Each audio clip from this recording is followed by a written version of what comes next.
All right, guys, we're going to get started on the show here. Wow. We need to change the holy doo-doo. Carla Williams, this is breaking news.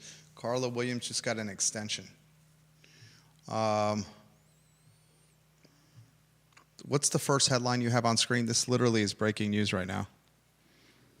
Reassessments. Oh, man, which headline do you want to take off screen right there? Take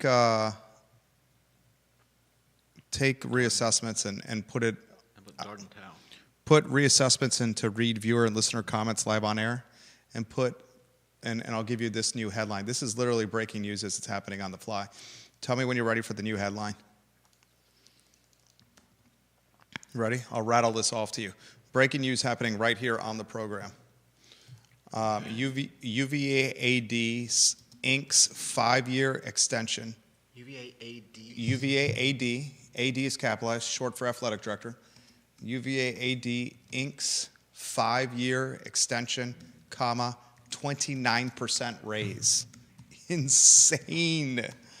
Absolutely. 29%? Yeah. UVA-AD Inc.'s 5-year extension, 29% raise. That's absolutely insane to me. We're going to talk about that breaking news to start the program. Viewers and listeners, Carla Williams just got a contract extension at the University of Virginia. So you are now looking at who is going to negotiate the contracts for the men's basketball team and potentially the football coach should Tony Elliott struggle. The contract extension runs through May 2030 and it increases her guaranteed annual compensation by 29%. Unbelievable. We're going to talk about that today on the program. A lot to cover. Her guaranteed compensation will be $1,405,000. We'll talk about that today. Look at the headlines for today. Did you update that headline? This is literally happening on the fly right now. I just got pinged this message. This may be the first you are hearing of this. Literally just pinged me one of our UVA contacts just pinged me this text message. 29% raise takes her well over $1 million in compensation to $1,405,000 in guaranteed compensation. We're going to talk about that today on the program. Like and share the show. Like and share the show. We're going to talk reassessments in Albemarle County. Those are going up. Judah Wickhauer. We're going to talk Alamo, some news from Alamo. Curious if that impacts the Charlottesville location, the layoffs at Alamo, because I believe the Charlottesville location franchise-owned, not tied to corporate. That's a good question for you, Deep Throat, with your insider info from your time in Austin with Alamo. Will the layoffs impact the Charlottesville location?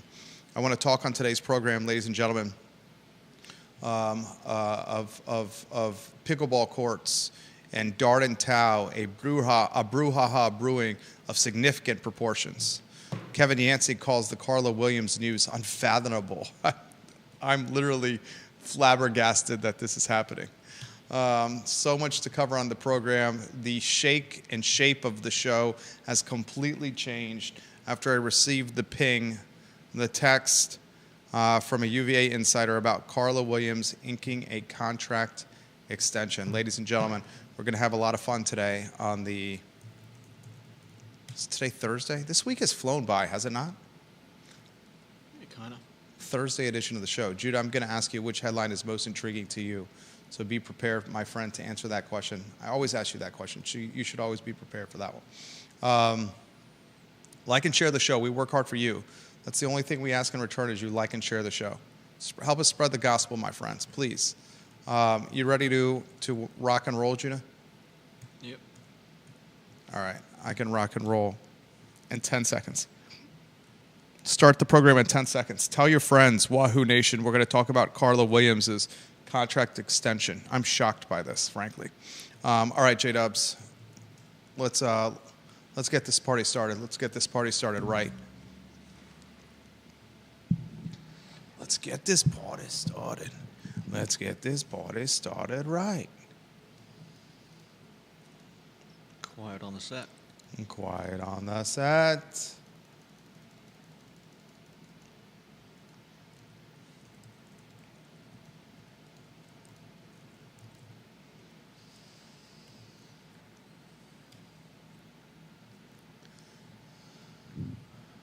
Good Thursday afternoon, guys. I'm Jerry Miller. Thank you kindly for joining us on the I Love CVille show, the Thursday edition of the program. Breaking news to start the show. Received the ping on my phone from a University of Virginia insider literally as the show was starting. Carla Williams has inked a contract extension of the 5-year variety. Most notably, her compensation, a 29% increase in compensation for the embattled Virginia athletic director. Carla Williams, a contract extension of 5 years and a 29% raise. Carla Williams now guaranteed compensation of $1,405,000 a year for an athletic director whose football program and men's basketball team, the top 2 revenue-generating sports in her athletic department, folks, struggling mightily. I'm going to ask the question on today's program, has Ron Sanchez, the interim basketball coach, lost total control of his team?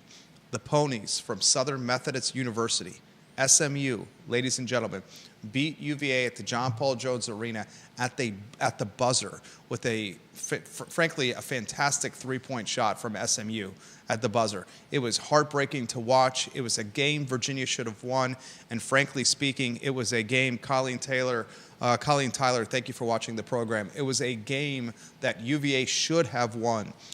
Shaky coaching decisions, most notably pulling Sharma from the lineup and inserting a Tane Murray, a Sharma who had made 4 free throws in convincing fashion, and replaced with Tane Murray, who up until that point had only taken 11 free throws for the entire season. He bricks 2 free throws, and SMU steals a victory. Sanchez, shaky coaching decisions yesterday. A lot we're going to cover on today's program. We're going to talk a Jefferson Council story. 13% of faculty at the University of Virginia are afraid to talk or highlight or speak of their political beliefs, the party they align with, their ideologies, for fear of retribution. We're going to talk on today's show the Albemarle County Republican Party, John Lowry, a surprise resignation, an institutional leader for the Republican Party. Mr. Lowry has retired. In his place, guys, we will soon know. On the 18th, this Saturday, the Albemarle County Republican Party will elect a chair, an interim chairperson. And this interim chairperson will hold the role of leading the challenged and embattled Albemarle County Republican Party until March 2026. So more than a year, the interim chair will take the reins and lead this program. We will highlight who we think should be the chair, and we will highlight who we think should not be the chair, as many people are angling for this position. On today's program, we're going to talk, and Judah Wickhauer, I'm going to ask you in a matter of moments which headline is most intriguing to you. Assessments in Albemarle County are upticking again. On average, across the county, real estate reassessments, a 5.1% increase, with the most significant uptick in the Samuel Miller district. That 5th Street extended, that's your parents' district. The Redfields, Yeah. Mosby Mountain, Yeah. Oak Hill Farm, Villas at Southern Ridge, Yeah. Mountain Valley Farm. That district over there has the most significant uptick. I believe it's over a 7% for that district, the Samuel Miller district. Jim Andrews' district. We'll talk about that today. Viewers and listeners, we work hard for you. The only thing we ask in return is if you like and share the show. Help us spread the gospel, please. I'm going to talk Carla Williams and a contract extension that is absolutely shocking to me in a matter of moments. First, we'll give some love to Charlottesville Sanitary Supply. 60 consecutive years in business, 60 plus years and business. The Vermillion family went from one generation with Mr. and Mrs. Vermillion starting the company to a second generation, friend of the program, John Vermillion, owning and running it now, to a third generation, John's son, Andrew, with the reins of the family business. Charlottesville Sanitary Supply on East High Street. They are the trusted source for your sanitary supply, your pool needs, your above-ground pool needs. Support the businesses you want to see survive another 60 years. We'll talk Alamo. Deep Throat offers some clarity here. Alamo does not franchise. All the theaters are owned by corporate. The original owners of Alamo sold out to Sony, but I think the management stayed on. So Sony bought Alamo last year. Alamo and Sony are canning people left and right, Judah. At the corporate level, and at the ticket and server level. Ladies and gentlemen, significant layoffs for a movie theater that is very prevalent right here in Charlottesville and Albemarle County. The theater business has ridiculous challenges ahead of it. I'm going to ask you this question. We are already seeing Alamo laying people off. Violent Crown is on the brink of survival, on the brink of collapse. If you've been to the Stonefield, is that a Regal in Stonefield, J-Dubs? Yeah. If you've been to the Regal in Stonefield, you must see that the theaters are vacant. Half capacity is a good showing for theaters at the Regal in Stonefield. And if you've ever been there on a Monday, Tuesday, or Wednesday, they are completely empty with just a smattering of people in the seats. What happens if the 3 movie theaters collapse? What would replace what are clearly critically important anchor businesses for 3 very, very influential shopping districts? How does that impact the rents and the leases for the neighbors of the movie theaters? The neighbors of the theaters in Stonefield, in Fifth Street Station, in downtown Charlottesville, their rent structure, their lease structure is tied to the fact that a movie theater is adjacent or close to them. They are charged higher rents because of the draw of a movie theater, a draw that is clearly fizzling. Good night. A lot we're going to cover on today's program. Judah Wickhauer, which headline most intrigues you before I get to the Carla Williams story? Guys, giddy up and get ready. Judah Wickhauer, the headline you find fascinating. Well, I always love reading what they've got cooking at the Jefferson Council. James Bacon is great, and I was extremely interested to read this article on his title. The woke scare is 4 times worse than the red scare. 13% of faculty in this Jefferson Council story. I want you to cite the source of where Bacon, the writer, gets this number from. 13% of faculty are afraid to talk about their politics on the job site for fear of retribution. We live in a world today where people, white-collar professionals, 6-figure earners, are terrified to talk about their politics for fear of personal and professional punishment and retribution. Judah Wickhauer, your thoughts?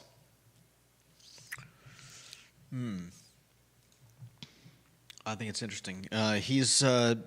He cites a survey from the Foundation for Individual Rights and Expression, FIRE, and he notes that, and I don't know where he gets the number for the Red Scare of the 1950s, but he says overall, more than a third of tenured and tenure-track faculty at 55 of the nation's most prestigious colleges and universities say they tone down their writing for fear of engendering controversy, and this is compared to 9% during the Red Scare in the 1950s.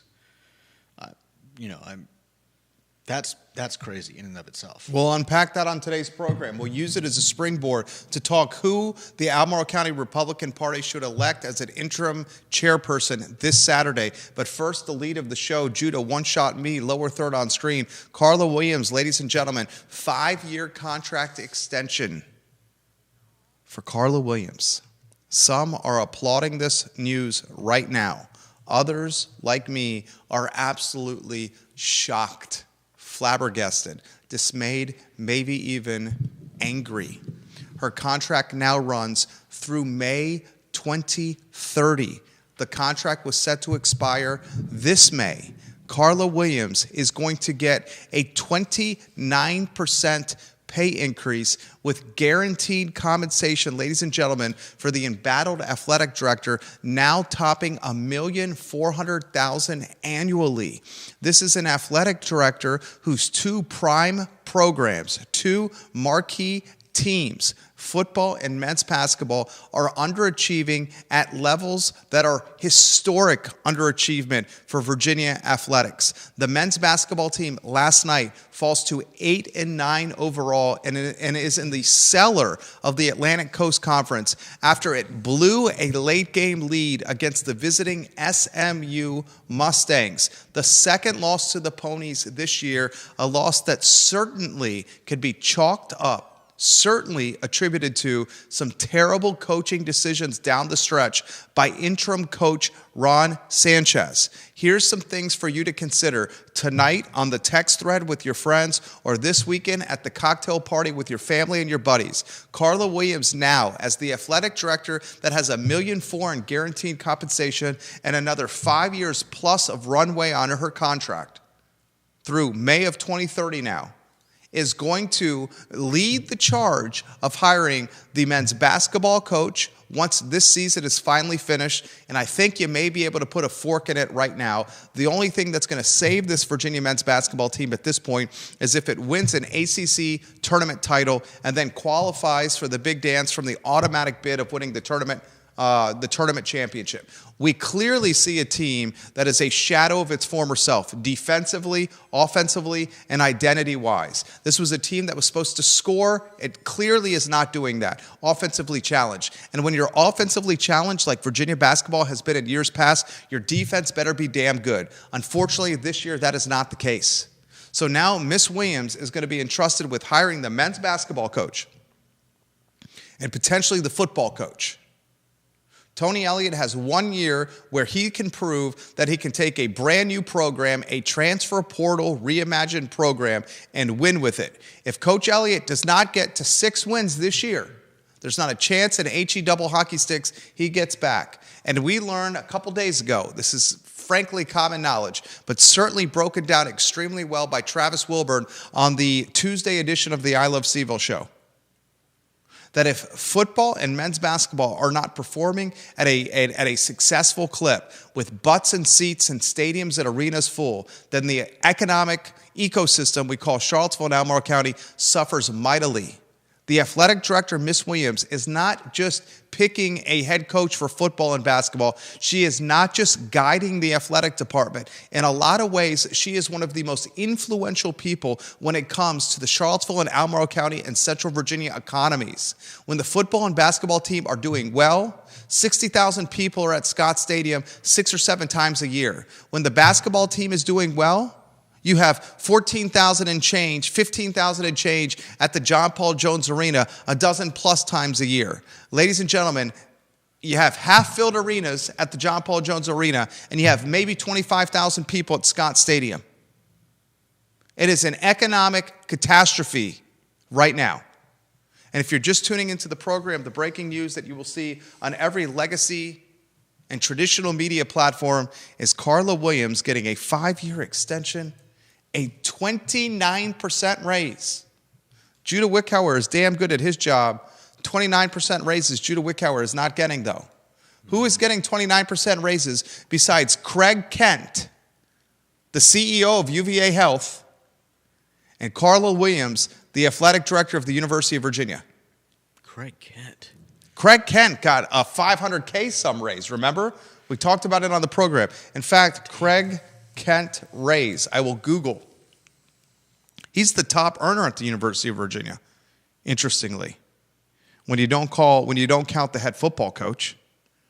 So much to cover. Viewers and listeners, let us know your thoughts. The comments are coming in quickly. Kevin Higgins of Greenwood, his photo on screen. Who is responsible for filling the stands for football games? The AD. If it is, how the heck can an AD get a 29% raise with the base of 1.4 million people if the program is losing millions and millions of dollars? Great question. Kevin Yancey, Waynesboro. The University of Virginia is the only place I know where you can get a job suck at that job, and get a contract extension and a raise. Sign me up. Good night. How many professional endeavors can you fail 7 times out of 10 and get a raise and keep your job? The only ones that I know of are weather forecasters, meteorologists, professional baseball players who hit 300, they get contract extensions and raises, and evidently the athletic director of the University of Virginia. Holy bejeebus, that is significant breaking news. Happened literally as the microphones were going on right here on this fine and fair talk show. Like and share the show if you could do us that favor. Viewers and listeners, let us know your thoughts. Olivia Branch, if we look at athletic director across the country and funds raised, we should not be surprised. Big money has come into the athletics during her time. Olivia Branch makes a fantastic point. The Queen of Keswick, her photo on screen. She makes a fantastic point. Carla Williams is a very good fundraiser. I appreciate that perspective, Olivia Branch. I very much applaud that perspective. She is fantastic at fundraising. I will also say that while she is fantastic at fundraising, she has struggled with her 2 marquee programs. And she is certainly not the gregarious, outgoing personality that you need in a 2025 digital age to be the face of the department. Who is the face of the Virginia Athletic Department right now? Viewers and listeners, who would you call the face of the Virginia Athletic Department right now? Probably you would say Brian O'Connor, the Virginia baseball team, since Tony Bennett has retired. Who else would you say is the face of the Virginia Athletic Department? So much to cover on today's show. Deep Throat, his photo on screen. On the salary of ADs and coaches, universities could afford to pay ridiculous amounts for these folks when your student athletes were basically slaves. Now in the NIL era, the only way to square the circle is to take back the rents the coaches and ADs were extracting. You can't pay them the same when they don't have free athletic labor. Damn good comment from Deep Throat. The Virginia Tech Athletic Department in the 2025-2026 athletic calendar year, they are committing to paying their student athletes $24.5 million over the course of the athletic year. I will say that again. The Virginia Tech Hokie Athletic Department in the 2025-2026 athletic calendar year is committed to paying its athletes, most specifically football, men's basketball, and women's basketball, $24.5 million across the athletic calendar year. To Deep Throat's point, it's not just offering scholarships and a little bit of stipend money to these players anymore. Now they're making buku bucks. Virginia Commonwealth University, a story broke last week in the Richmond Times-Dispatch. VCU Rams basketball players will be paid on average $384,000 per player. And as Rob Neal, his photo on screen, highlighted last week on the show, that also does not include the scholarships that they're being offered each year. So they're going to pay them on average. This is a mediocre basketball team, VCU in Richmond. On average, these guys will make $384,000 a year to work for 7 or 8 months, and then also be given a scholarship, the meal plan, and the stipend for travel. We are in a brave new world where amateurism is no more. We're in a brave new world where it's pay for play, where the athletes now have the leverage. And the point Deep Throat, one in the family, makes, if you're going to pay these athletic department heads and honchos this kind of loot, performance better justify. That's called return on investment. 5-year extension. My, oh my. Welcome to 2025, ladies and gentlemen. Two-shot Judah Wickower, we view in the mix. Second, lower, third on screen. 13% of UVA faculty are afraid to offer or announce or discuss or just, Judah, have a friendly conversation with their political beliefs and thoughts. Who, what, when, where, why from Judah Wickower. The Jefferson Council's The Who. Jim Bacon, the author, has put this out on their website. Give us the nitty-gritty, J-Dubs. The show is yours. Well, Bacon cites the survey by Foundation for Individual Rights and Expression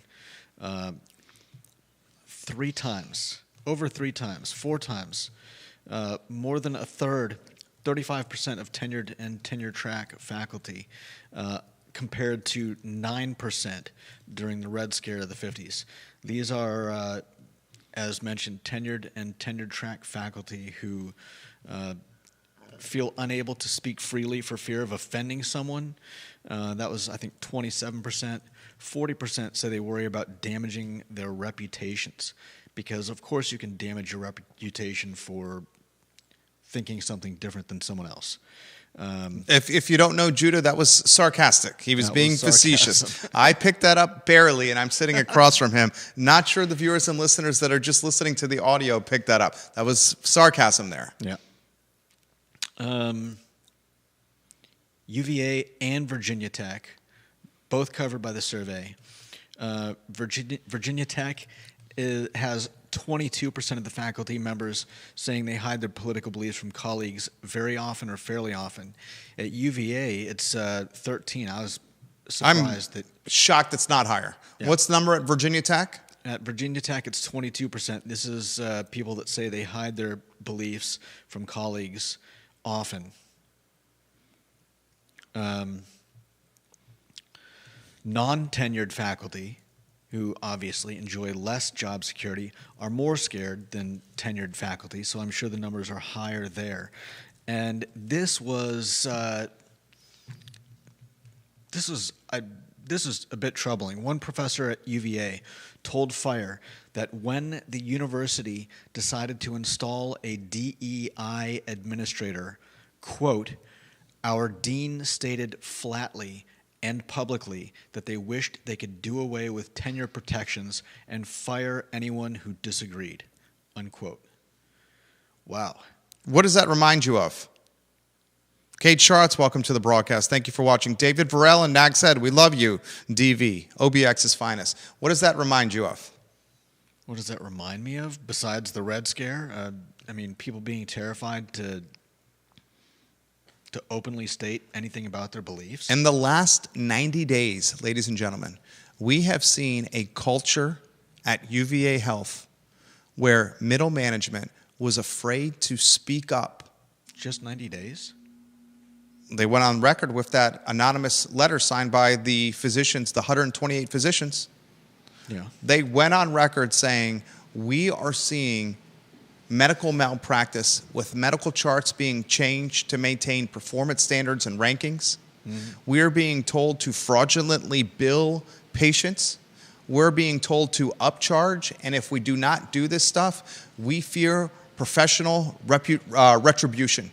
We may lose our jobs and may not get promotions within UVA Health if we don't change medical charts, make medical charts phony to maintain hospital rankings, to fraudulently bill patients to improve margin and make the system more money, and to charge patients for things we don't need. If we don't do this, we will not get promotions, we may lose our job, and we fear retribution from the C-suite and upper management.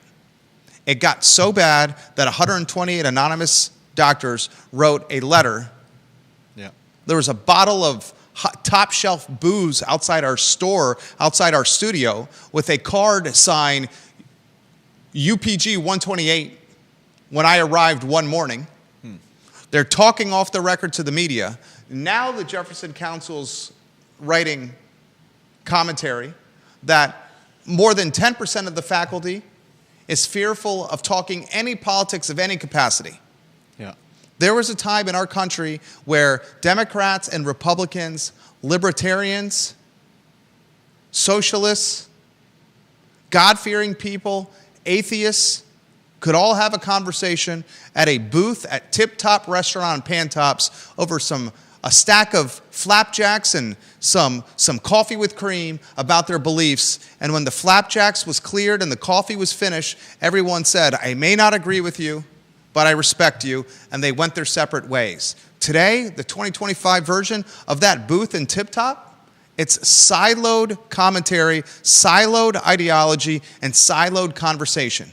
I'm seeing this with people's social media habits. You have the socialists in Charlottesville sprinting to Blue Sky, where they can be on a third-rate social media platform where they only share their beliefs with other like-minded individuals and 300 characters or less. It's called Blue Sky. I compared Blue Sky to a social media platform communicating with people with tin cans and yarn, like we did as kids, like we saw the Three Ninjas do in that movie. The Three Ninjas, I love that movie. Tom Tom, Rocky Loves Emily. Who's seen that movie? You clearly haven't. You would love it. Tin cans and yarn, they communicated it, the boys. That's what Blue Sky is. But people would rather be in a silo with like-minded people than be in a water cooler of everyone where we can agree and disagree and learn from each other. Sadly, you see that pretty much everywhere. And I don't even understand the mindset. There's someone that I frankly disagree with at just about everything he says. The leader of the Gillikin gang, Matthew Gillikin, the co-chair of Livable CVille. I disagree literally, I think, with 99.9% of what he says. But I read everything he publishes because I want to know what the people that disagree with, the people I disagree with, the complete 180 side of the spectrum, what they're saying, they're thinking, they're feeling. Yeah. Because I could potentially learn from them. Yeah. I could potentially understand their thought. I may disagree with it, but I find it fascinating. And I don't find that I agree 100% with the people that I normally agree with. And sometimes I think one side or the other is mistaken, but you oftentimes miss the clues that lead you to the understanding that one side may have it wrong. And if you don't take a look at both sides, you're missing out on half the story. Bingo. Especially as someone who's a content creator like Judah and I. We need to hear all the sides. John Blair, welcome to the program. Ginny Who says, Jerry and Judah, I bet that number, that 13% number, is way higher. It was already horrible when I taught in the early 2000s at UVA. Ginny Who, we love when you watch the program. Carol Thorpe watching the program. Stephanie Wells Rhodes says, so did Tony Bennett, but he did not say. Didn't stay. Love when Stephanie Wells Rhodes watches the program of the Interstate Service Company family. That's a soon-to-be 4-generation company. Carol Thorpe, the Queen of Jack Jewett, her photo on screen. Carol Thorpe looking fabulous in 2025. Love you, Carol Thorpe. Jerry, I'm not surprised at all about the fear of political retribution. When I chaired the Jefferson Area Tea Party from 2010 to 2023, I saw this sort of political fear firsthand. I would occasionally have new visitors come to a meeting or a candidate forum who would come up to speak with me after the event. After offering complimentary comments or asking a question about our group, I would invite them to sign up for our email list. Their facial expressions would turn to fear as they told me they worked at UVA or Charlottesville City government and feared for their job if people found out they were a part of the Tea Party. Furthermore, on 2 occasions, I had people offered to make a donation, and I said they could write a check to the Jefferson Area Tea Party. Instead, they pulled me a $20 bill saying they could not risk a paper trail in support of the Tea Party. Wow. The fear was simultaneously infuriating and very sad. Yeah. Carol Thorpe, fantastic comment from the Queen of Jack Jewett. I'll add some perspective to this. Vanessa Parkhill, you're on deck. Kate Schartz, welcome to the broadcast. Look at how the candidates for open seats, for generally elected seats, had to run. Meg Bryce with the school board seat that she ran for. Strategically, she had to distance herself from the Albemarle Republican Party by saying on multiple cases and multiple times that I am not running as a Republican, I'm running as an independent. And that didn't matter. It didn't matter. And the exact same thing happened to a friend and churchmate of mine running for I think it was the Albemarle School Board. Oh man, doesn't matter. Get to the point. And he barely got off the starting block before people were saying. And he said the same thing. He said, "Let's have a non-political discussion." And they said, "Oh, that's exactly what Meg Bryce said. This guy's clearly a Republican." I mean, he didn't even, like I said, get off the starting block before the slur started. The chairperson of Albemarle County Republican Party, John Lowry, surprisingly just retired. On Saturday, this Saturday, I'm on the mailing list. The Republican Party. I couldn't even believe there was one in this area. It's extremely organized. The Republican Party in Albemarle County. It's got some heavy hitters that are a part of it. I've sat in meetings. I was impressed with the people of influence, their clout, their notoriety, their strategic skill set, their fundraising ability, their commitment to the party. Extremely organized. Is it significantly behind the Charlottesville Democratic or Albemarle Democratic Party? Big time. Extremely big time. But there is one. Lowry surprises everyone with a recent resignation. He had been an influential member. We just saw him the other day, on Monday, John Lowry, an influential member of this party for decades. Twice he's tried to run for the Albemarle County Board of Supervisors. I believe he's lived in Albemarle County since 1970, John Lowry. A fantastic guy, fantastic golfer you see playing at Farmington from time to time. Great guy. Surprising resignation. Now on Saturday, they have to elect an interim chairperson that will lead the party through March of 2026, a year and change. You want to put that lower third on screen? I would not be surprised if Philip Andrew Hamilton is trying to corner that position of Albemarle County chairperson. I would not be surprised if Steve Harvey, friend of the program, has the coffee shop north of town by the Coles, right? Next to the Holly Mead Town Center. If Steve Harvey wants a role as chairperson of the Albemarle County Republican Party. Both of them very active, both of them very youthful, both of them proud Republicans. Yeah. You can make a legitimate argument Albemarle County right now is more prime for Republican momentum than ever before because of what's happened with Youngkin taking the governor's mansion and with Trump winning in overwhelming capacity the White House. The election in Virginia, the popular vote, much closer than people anticipated. Ours got way more votes than they have in years past. The Commonwealth is purple. Albemarle County, I'm not going to call it purple. It's certainly very blue, but it wasn't the type of blue it was 5 years ago. Yeah. My vote, and I hope they hear this. I hope this person hears this. If there's an opportunity for, and I want to make sure I have her name right, her last name right. If there's an opportunity for, I'm literally looking it up on my phone,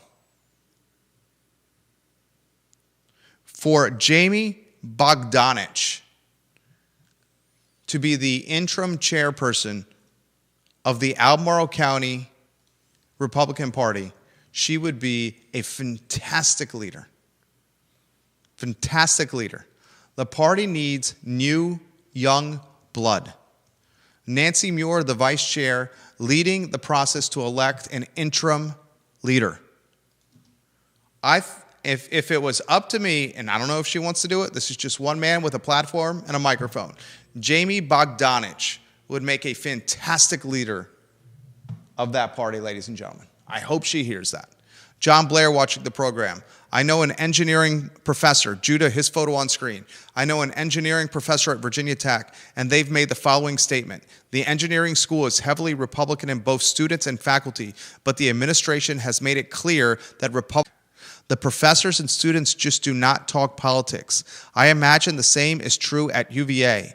The engineering school is Republican-leaning in both faculty and students, but they simply do not talk politics at UVA. Imagine where I've heard this at the hospital. I'm not going to say who it was. We've had people that come into this studio, into this office on a weekly basis. You know exactly who it is. You should not dox them. They have told us face-to-face that their wives that work at the hospital system are afraid to talk about their politics for fear of retribution from their coworkers. So they work 40, 50, 60 hours a week, and they just bite their tongue when anything ideology, anything rights, marriage, anything abortion, anything guns, anything politics come up. They just bite their tongue, keep their head down, and say nothing. And that's a good point. It's not just politics. It's not just talking about who you want to vote for. It can infiltrate every part of what you talk about. My point indeed, exactly. You want to unpack that even more. Imagine working a job 40, 50, 60 hours a week. How many people in the world love their jobs? Okay, I have this conversation with my wife all the time. I am I love what I do. There's few things I'd rather do in my life than what I do 50, 60 hours a week. I've made a company and tailor what I do 50 to 60 hours a week around what I love to do. It's taken me, it's 17 years in May. We have been self-employed, 17 years. It's taken a while to get to this point, but 17 years of doing it. Few people in the world will raise their hand and say 95% of their life, even 90% of their life. Hell, few people will raise their hand and say 80% of their professional life, I love what I do. I don't even want to ask Judah the question, what percentage of his life does he love what he does, for fear of what his answer will be. Okay? He's openly says there are times that he loves his job. There are many times he despises it. Most people do not like what they do.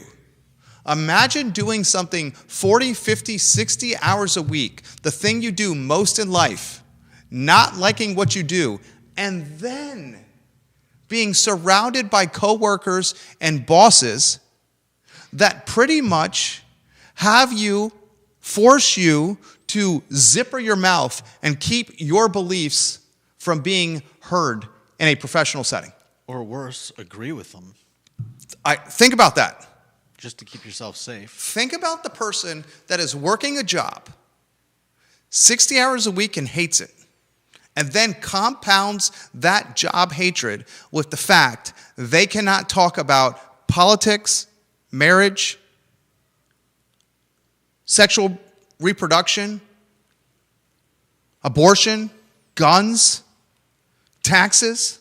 Yeah, because any one of those, church, religion, any one of those might identify you, bingo, as one side or the other. If Bryce and your friend from church get labeled as Republicans and conservatives and the boogeyman just by saying, oh, let's have free-flowing discussion, imagine what will happen of you if you have the conversation, oh, I believe in the right to bear arms.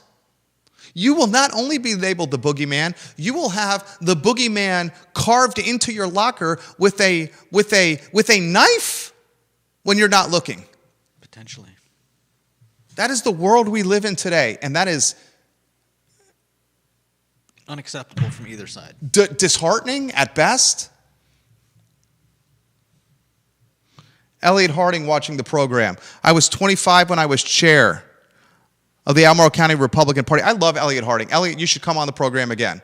You and I will get together for a beer. Kate Shart says, Jamie, I got to make sure I got her name is. Kate, you make sure I gave Jamie props. Jamie heard I gave her props. Jamie Bogdanich. That's who the interim chair should be. She says Jamie is the best. I was so impressed with Jamie. So impressed with her. I sincerely mean that. Elliot Harding, you need to come back on the program. I will reach out to you. We will get that salvage beer. He says, I was 25 when I was the chairperson of the Albemarle County Republican Party. I came in just as Trump was first running for president. We tried new stuff, moved events to incorporate younger folks, happy hours, events in new vineyards and breweries. The biggest issue is the skepticism that multi-decade members have to those who are new to the fold. Younger members have some different viewpoints on things, which I'd hope a second Trump win would help folks realize is generally okay. Big tent, not small. The best advice I can give as someone who sat in those meetings when I gave thought of running for the Scottsville district seat of Albemarle County Board of Supervisors, I seriously had the approval of management, approval of my better half to run for the Scottsville district seat against Mike Pruitt, who ran unopposed. Love Mike Pruitt. Love Mike Pruitt. Great guy. We would have beaten Mike Pruitt. We lived in Glenmore where there was 900 rooftops committed to backing our campaign, and the campaign we were going to run was going to resonate with the town of Scottsville, where we would have cornered that market and we would have gotten 25% of the vote in the Mill Creek voting block.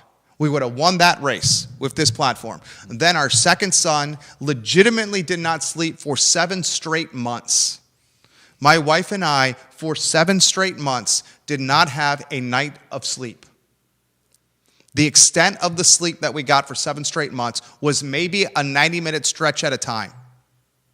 Do you understand what it is like to go 7 months where you're only sleeping for 90 minutes a night? it is a form of human torture. Legitimately. Judah didn't want to be around me. My wife and I didn't want to be around each other. Our oldest son was like, what the heck is going on? You couldn't do a campaign and be away from home even more. It would not have personally worked for us. Yeah. Sitting in those meetings, I saw the same resistance to a millennial and younger, their perspective. But I'm going to cut to the chase. The old way of doing things is not the right way, because look at the results that have been produced. Look at the results that have been produced. Nothing. No results. Who's the last Republican to serve in Albemarle County? Was it Ken Boyd in the Rio District? That's a great question for Queen of Jack Jewett, Carol Thorpe. I believe it was Ken Boyd, the financier in the Rio District, the financial planner. Lonnie Murray watching the program. He's responding to Vanessa Parkhill. I need to get to Vanessa Parkhill's comments first so I can have some perspective for Lonnie's comments. Vanessa says, Steve Harvey would serve the area very well as Republican Party leader. Lonnie Murray responds to Vanessa Parkhill, Steve Harvey was extremely dishonest in his supervisor campaign. Without building up a more positive record in the community, I cannot see him as a viable candidate. Lonnie Murray is pointing to Steve Harvey. Steve Harvey, I know extremely well. He's come on the show multiple times, right? Yeah. Steve Harvey, Lonnie Murray is saying he was dishonest when he ran against Ann Malik in the Albemarle County Board of Supervisors race. And some would say he was misrepresenting some statistics, mainly, specifically, Lonnie Murray, if memory serves correct, the tax on water, how water was being managed in the county. He also, uncomfortably for me when I was here, was very aggressively politicking and campaigning against Ann Malik, who in a lot of ways, who is a grandmother. It made me uncomfortable sitting here when we did that Ann Malik Steve Harvey debate, which is unfortunate. Elliot Harding says Robert Tracy was the last countywide, and Chip Harding his uncle as sheriff before that. Carol Thorpe said Ken Boyd after Rodney Thomas and Dwayne Snow lost re-election bids. Ken Boyd in the Rio District. Lonnie Murray says, as a Democrat, I feel our party is stronger with viable opposition. When there is opposition, you can have vibrant and honest discussions about policy. Lonnie Murray, well said. Yeah. And frankly speaking, I would imagine the Albemarle County Democratic Party and the Charlottesville Democratic Party is going to be energized and charged after seeing what's happened in the governor's race with Youngkin and the presidential with Trump. There is nothing that will drive more engagement and improvement for anything in life than failure. I am at my best personally and professionally when I fail in the most recent short term. I am at my worst when I'm riding the coattails and the momentum of success.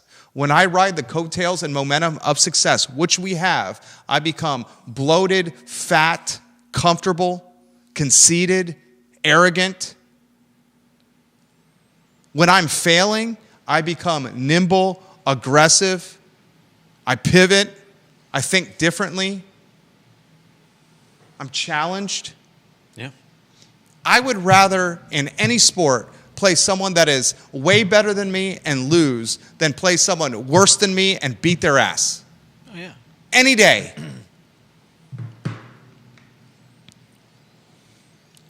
Ann Blair, welcome to the program.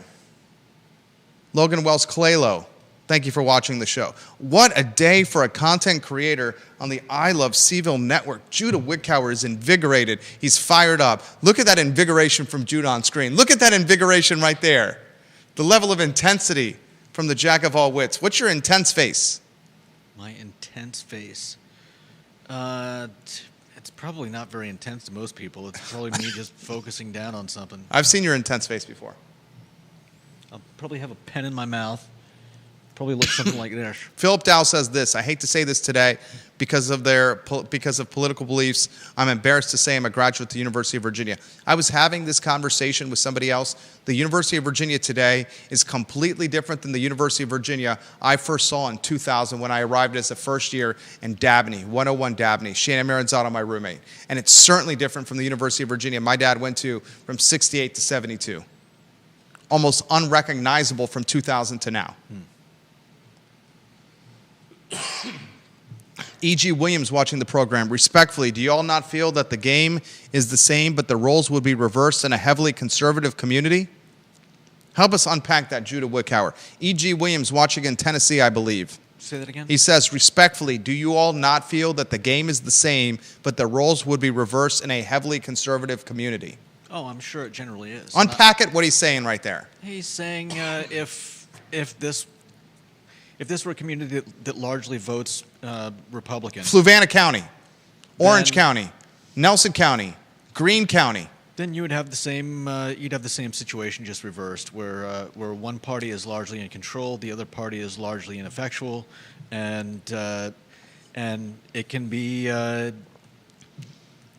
comforting to keep your views to yourself if you're a member of the the lesser faction. And yeah, I don't disagree. I'm sure that's true in a lot of places, and I'd rail against them just as much as I would against a situation like that here. The best ecosystem and the best community is one where we are equal on both sides of the aisle and can have conversations about our beliefs from either side of the aisle, and then, or a stack of flapjacks and a coffee from Tip Top, and then go on our way. Because everybody acknowledges the fact that they're all there for the betterment of the community. And I would bet you a C-note, I bet you a Hyundai spot, that most in the community are centered aisle. And it's the few in the community that are dividing the community. I'll say it again. I would bet you in a 300,000 person region called Central Virginia that the very large majority of Central Virginia, 300,000, are center aisle in their beliefs. They come from it from a golden rule mindset. But that very large majority is being divided by the very small minority. John Blair on LinkedIn, when he has comments, I read them on air. JM, think about this. In 2021 in Virginia and 2024, people on the left were in shock. But when you create a climate of fear of dialogue, don't be surprised when people who don't say a word about politics simply keep their heads down and vote Republican like a clock. That's what happened with Trump. The Trump win happened for a number of reasons. Yeah. It happened, one, because Joe Biden's term has been a disaster. It happened, two, because the Democratic Party at the national level was dishonest with the American voters. They pushed Biden as if he was mentally capable. And we saw in 2024, during his competition, during his campaigning against Trump, that Biden was not mentally there. He was not coherent. Then they bamboozled voters and their Democrats, their base, by sliding Harris in at the last minute without really opening it up. The kingmakers try to push Harris and not saying, let's open it up for everybody. Okay? And when they pushed Harris, they realized, whether you want to admit this or not, I'm going to cut to the chase. They realized that Harris is frankly not a very intelligent person. And we saw the faux pas and the mental slips on multiple occasions. Most specifically when she went on The View and she said, I wouldn't change a damn thing about Joe Biden's term. I would mimic everything. When given a second chance to correct that statement, she didn't correct it. She was a prompter reader. A prompter reader that clearly was going to be puppeted by some other puppeteers. Who those puppeteers would be, I don't know. Some say Pelosi. Who the puppeteers would be? Some say the Obamas. I don't know. But they lost the trust of Americans by doing it that way, and that's why Trump wins in overwhelming capacity. I think to John Blair's point, it was also the effect of what we were talking about with the universities, and the fact that a lot of people are just afraid to voice their opinions, their views, and show off their politics, which leads to things like exit polls and other political polls showing one person far ahead because people voting for the other side are not talking about it. Ginny Who says John Blair hit the nail on the head, or as I like to say, John Blair hit the nose on the head. And that's when Judah corrects me over there. John also He says, hit the death- JM, the he last hit the death GOP. nail on the head. John Blair also says the last GOPer in Albemarle County was Robert Tracy, as Commonwealth's attorney from 2015 to 2019. Elliot Harding and John Blair are all over this. Both you guys are political virtuosos. Vanessa Parkhill, I once saw an interview with Michelle Obama where she talked about the notion that most of us want similar things but differ about how we proceed toward meeting those goals. 100%. Yeah. Yancey, I've said for decades, they keep dividing us into smaller and smaller groups and then allowing them to put us against each other, and we allow it. Kevin Higgins, what exactly is President Ryan's role in this fiasco with UVA Health in our athletic department? I feel he's getting a free pass. What is Jim Ryan's role? Keep your head down at this point. Jim Ryan militarized the state police and pepper sprayed students. I don't know if he did. Jim Ryan has led a university that is bloated with DEI salaries. He's got an athletic director embattled that just got a 29% raise and $1.4 million in guaranteed compensation and is now leading an underachieving department until March of 2030. He's got a health system that is on the cusp of... That he's defended basically without even bothering to listen to the complaints.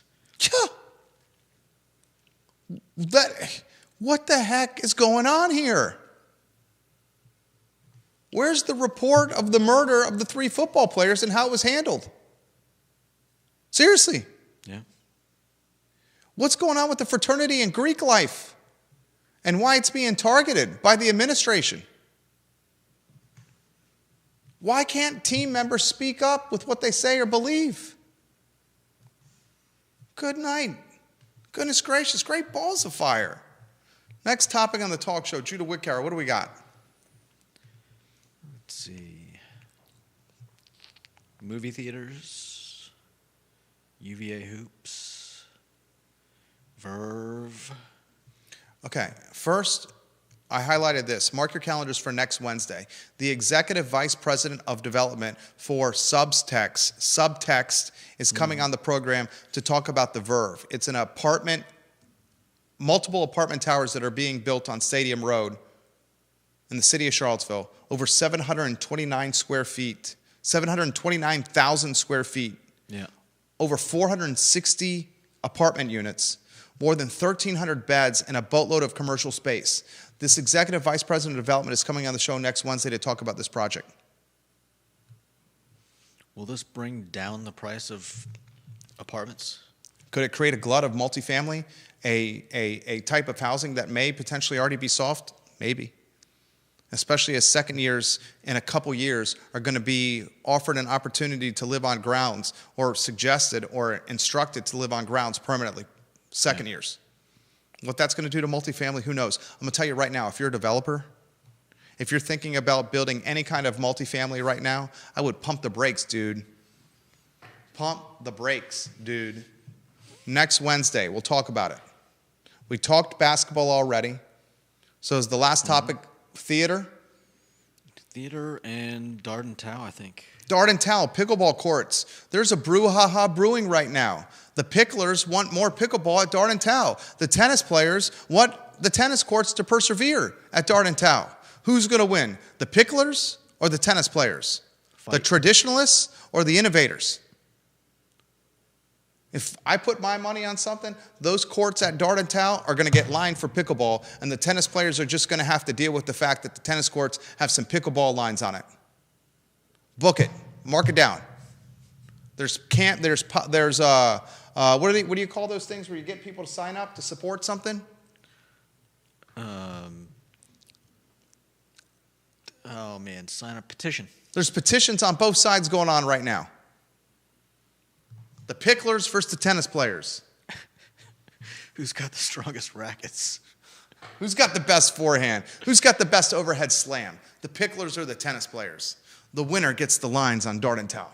Blood on the courts. This is literally CNN. something local government is talking about on the dais during meetings. I want to put that in perspective. My money's on the picklers. The next topic, ladies and gentlemen, it's the last one on the show. Alamo is laying people off left and right. Deep Throat holds us accountable, and he says they are not franchises in Alamo. These are all corporate owned. He gives us the perspective that Alamo right now is owned by Sony. Sony bought it last year, and they're the ones that are terminating people. They're terminating people at the ticket checking level, at the serving those delicious milkshakes at Alamo. I love those milkshakes. Those nachos, damn good. And at the corporate C-suite, upper management level. Ladies and gentlemen, in the last 90 days, we have seen Violent Crown on the downtown mall on the cusp of collapse. And then Alamo, arguably I would say on the cusp of being kicked out. Dude, the Violent Crown on the downtown mall is not operating in the black right now. Okay. Maybe they're on the cusp of getting kicked out, but they have a lease. And I would bet you a lot of money that that downtown movie theater is not operating in the black. Okay, I would bet you that none of the movie theaters in Charlottesville and Albemarle County, Regal Stonefield, Alamo Fifth Street Station, and Violent Crown downtown mall are operating in the black. And the market leader of those three, the one with the most share, was Alamo Fifth Street Station. And it's laying people off. Laying people off. I want viewers and listeners to take a look at those movie theaters on a Monday, Tuesday, or Wednesday. Hell, take a look at those movie theaters on a Friday or Saturday during the 7 o'clock, 8 o'clock, and 9 o'clock showings. They're marquee showings. You're talking half-empty theaters. My family and I, we moved from Keswick to Ivy. We bought, I've told this story multiple times, 5 televisions, including one that was 75 inches from Best Buy. Completely brand new surround sound and installed by the Geek Squad and Spencer Pushard of Spencer. Spencer Pushard's company is fantastic. If you need anybody to install your audio-visual, Spencer Pushard's the guy you should use. Soup to nuts, those 5 TVs, completely brand new, 175, 2 in the 50-inch range, couple in the 40-inch range. All of them with movable mounts. Extend, move them. Hidden wires, surround sound speakers on 2, less than $4,000, $4,000. I sit on my couch in my boxer briefs, drinking a Minuteman, eating a glass container of Hershey Kisses, leaving the wrappers in a trash can next to my Lazy Boy with the recliner out, the Minuteman right next to me as well, watching every single movie I can watch in the movie theater. Why would I go and pay $19 and $17 for popcorn, $16 for Juju beans and some snow caps, and $13 for a large Coca-Cola, or $17 for a Minuteman that's 20 ounces at the Alamo? Come on now. Movie theaters. And here's the question you got to ask. Once these 3 theaters, this business model collapses, what's the impact it has on Charlottesville and Albemarle County? What's the impact it has on rents in Stonefield and Fifth Street Station of the downtown mall when the associated and neighboring businesses, their rent structure is tied to having a movie theater next to it? What's the impact it has on vacant, massive, end cap, trophy spaces in shopping centers? Who's going to rent those? Who's going to rent an effing movie theater? What do you convert a movie theater to? It's cement structures that have slopes downs in their theaters and have no windows. They have no windows. They're cement structures and caves, dark caverns. What do you convert those into? It's not flat ground. That's a story that should be talked about. On tomorrow's edition of the I Love CVille show, 12:30, ladies and gentlemen, the I Love CVille show, we'll talk about assessments in Albemarle County upticking. Your tax bills, which you're going to get in the mail at the end of January, are going up. And if you're in the Samuel Miller District, on average, 7% higher than last year. And across the board, is it 5.6%, Judah? Is it 5.6%? It's 5.1 on average. 5.1% on average. Albemarle County homeowners, their assessments have uptick. At a time when credit card and floating debt is an all-time high, at a time when grocery bills are at an all-time high, at a time when gasoline prices still have not dropped since COVID, certainly not to the level they were during the pandemic or prior to the pandemic, at a time when every piece of our life is expensive, Albemarle County is going to give us 5% more on your homes. Judah Wickower, Jerry Miller, the I Love CVille Show.